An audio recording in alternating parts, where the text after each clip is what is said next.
Hi there. Today's book talk is about narrative nonfiction, and this would include memoirs, biographies, and autobiographies. So, any true story.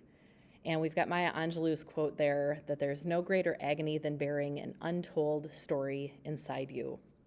So, these books are all those that are true stories, and we're going to dive right in here shortly. Before we do, just a reminder about our spring reading challenge going on right now. You can find the link on Schoology or on the homepage for the LMC.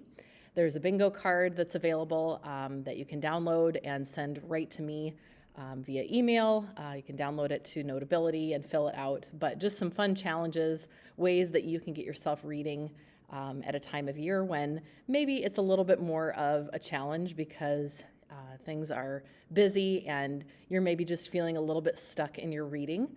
If so, there are some great things on this card to get you thinking about different ways to read. Everything from audiobooks to reading the captions of a favorite movie or TV show. Anyway, check them out, see what you can challenge yourself to do, and then fill out the card. There are some prizes available for those that turn these in. The first book I'm sharing is Free Lunch by Rex Ogle. And we're going to let Rex tell us about his true story here.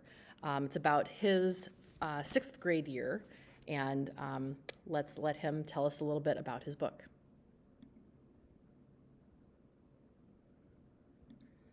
Howdy, Texas readers. My name is Rex Ogle, and though I live all the way over in California these days, I am a born and bred and proud Texan.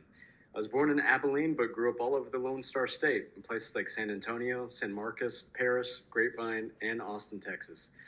My hobbies these days include hiking, biking, swimming in the ocean, playing video games, board gaming, watching comic book movies, and most importantly, reading. I love books, which is good because I'm also an author. I wrote a memoir, this book right here. It's called Free Lunch. Free Lunch is a true story, my story, about my first semester in middle school. It deals with the usual sixth grade stuff, making new friends, trying to find a place to sit at lunch and wanting to try out for the football team, that kind of stuff. But it also talks about some harder issues like poverty and domestic violence. This year, there are over 30 million kids in the United States on the free or reduced lunch program. And worse, researchers estimate that between 3.3 and 10 million children are exposed to adult domestic violence each year. When you're young and living with poverty or violence, the world can feel like a really scary place. Your home doesn't feel safe because of the violence, and school can make you feel like an outsider because you don't have what everyone else seems to have. This is why I wrote Free Lunch. I want those going through similar experiences to know that there is hope, that things can get better, and most importantly, I wanted them to know that they are not alone. My hope is that Free Lunch gets into a lot of people's hands, not only to shed light on these dark things that folks live through, but to help spread empathy among parents and peers.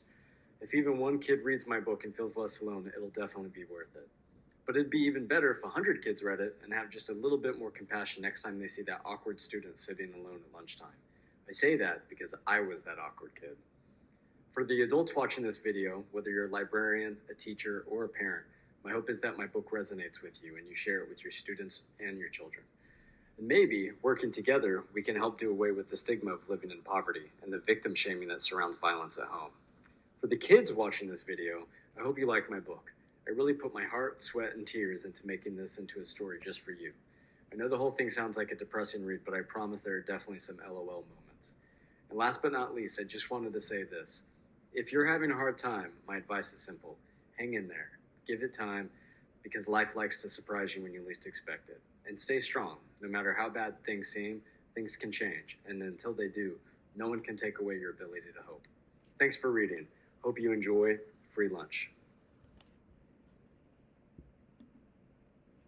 I hope you'll think about picking up Rex's book. I know that anybody who has read this one has really enjoyed the read. Another one that you might want to look at in our nonfiction section, and of course all of these are nonfiction because they are true stories. This one's called Sweet Feet, which is the nickname for Samantha Gordon, who in the quote here, she said, "I'd always wanted to be famous, but I didn't really think it would ever happen. Who knew that playing football would put me on national television with Alec Baldwin and Shaquille O'Neal and on the front of a Wheaties box?" Well, 10-year-old Samantha is not just this girl who plays football. She ends up being the best player in a league full of boys and becomes this online sensation. She becomes known for flying past the defense to reach the end zone 35 times while racking up almost 2,000 yards in one season. And it is her YouTube highlight reel, yep, look her up, that makes her this overnight sensation. She appears in her own Super Bowl commercial. She's on ESPN and Good Morning America. She's, in fact, all over the place. And it is with her can-do attitude, really. It's the fact that she's so positive. She really sees all of the obstacles she comes across as just another challenge, another way to push herself. It inspires people across the world. And it's her courage then on and off the football field that leads to that greatness. Because, it's not as though everything is easy for her along the way. It's an inspiring read, and certainly she's an inspiring person to listen to. Find her on YouTube, listen to some of her interviews. Again, this football star who at the age of 10 shows up on a Wheaties box, not something that she imagined would happen, but she becomes known as Sweet Feet, and you can check out her book in the library. Out of Hiding by Ruth Gruner. If you were to start reading this true story, you might think it sounds a little bit familiar if you've read Alan Gratz's Prisoner B3087. And the reason for that is that his fictional book is based on her true life story. Ruth was a hidden child during the Holocaust, during World War II. And when the war was done, she and her parents were just thrilled to be free for good reason. But turns out their struggles were really only just beginning. While they were free, things in Europe were not in good shape because, of course, the war had left things really, in horrible condition. They were waiting for paperwork for this chance to come to America, and once they did finally arrive in Brooklyn, they were able to start building this new life, but they didn't speak a lot of English. Ruth started at a new school. She was trying to make some friends, but at the same time was having all of these nightmares and flashbacks to her time during World War II. This story is about someone and her personal account of this, but also her family's account of what it's like to go through something incredibly traumatic and coming out the other side. How does that impact the rest of your life? Because Ruth is a young girl, when the rest of her life begins, and yet it has all of these waves of impact on her for the rest of her life. Out of Hiding, this book by Ruth Gruner, it's a pretty quick read, and certainly one where she shares as well all of the things that she's able to see as hopeful because of her experience. My Family Divided by Diane Guerrero. You might recognize Diane from television because before she was an author of a book, she was on Netflix on a couple of different shows. She was on Orange is the New Black. She's been on a couple of other things as well. She's now known as being an activist. She works toward immigration reform, but she, at one point, was a young girl just living in Boston and tells this story about being in Boston and having her family really split apart. And I'm going to let this video tell us more.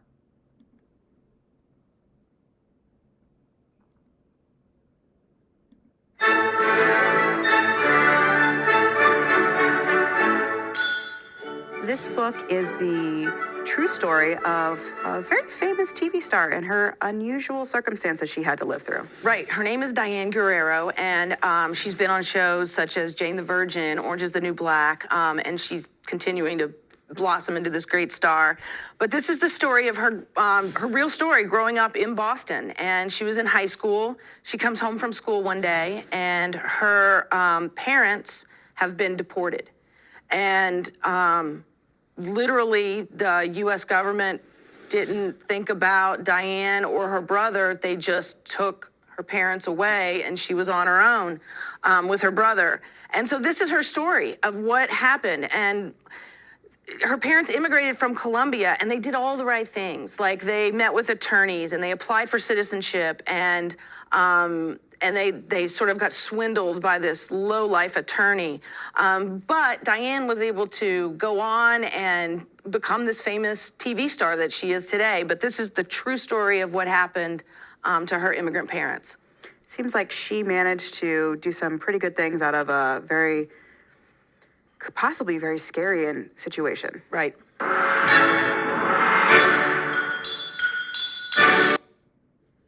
You can check out Diana's story in My Family Divided, and that's just in the biography section, 921, under Guerrero, G-U-E.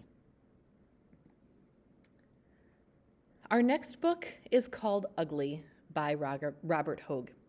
And this story is almost like a true story version of the book Wonder by Palacio, if you know that fictional book.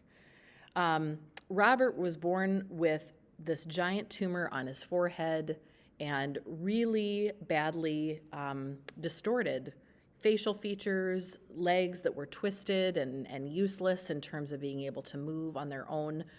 When he was born, in fact, his mom refused to even look at her son at first, didn't want to bring him home. But of course, he did go home with his parents, and his parents knew that his life was going to be difficult with all of these physical deformities.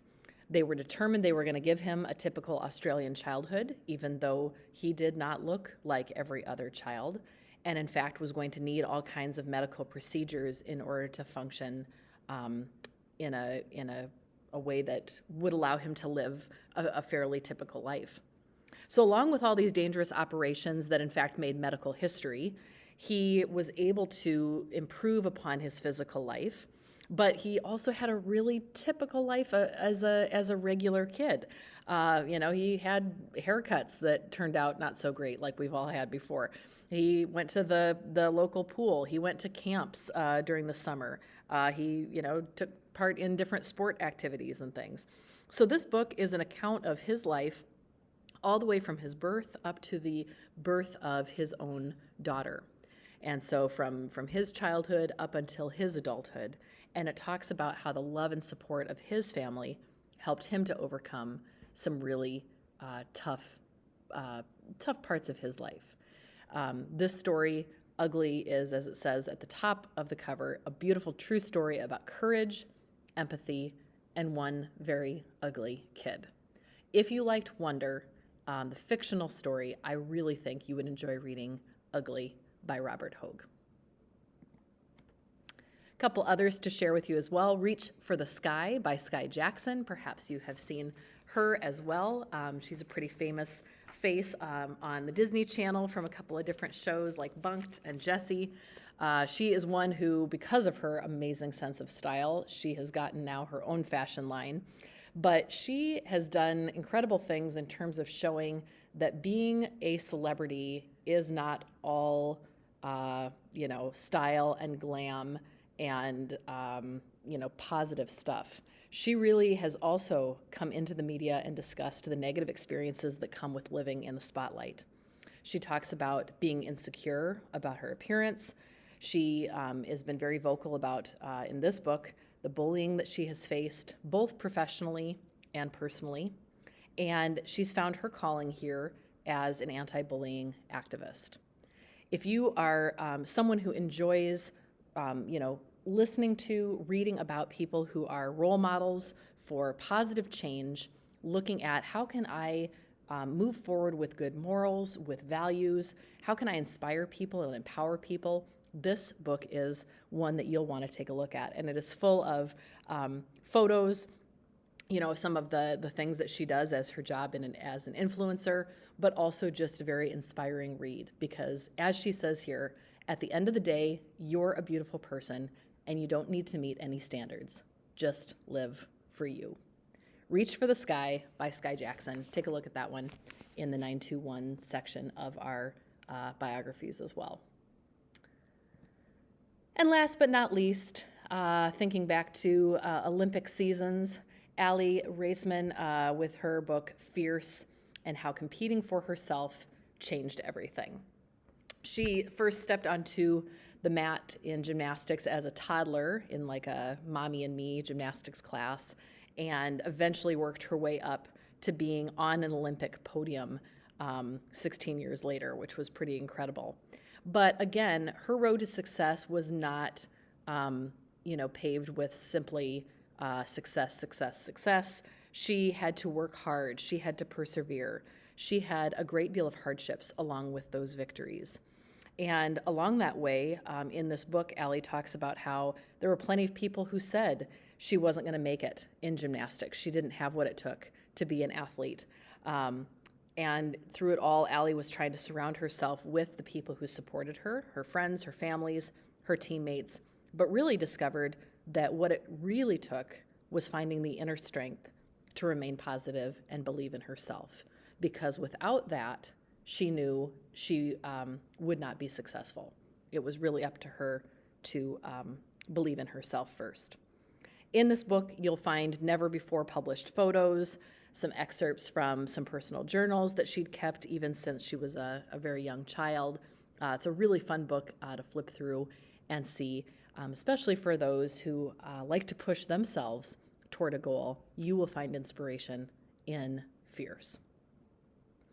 Hope you've enjoyed today's book talk and that you'll find something great to check out in terms of narrative nonfiction.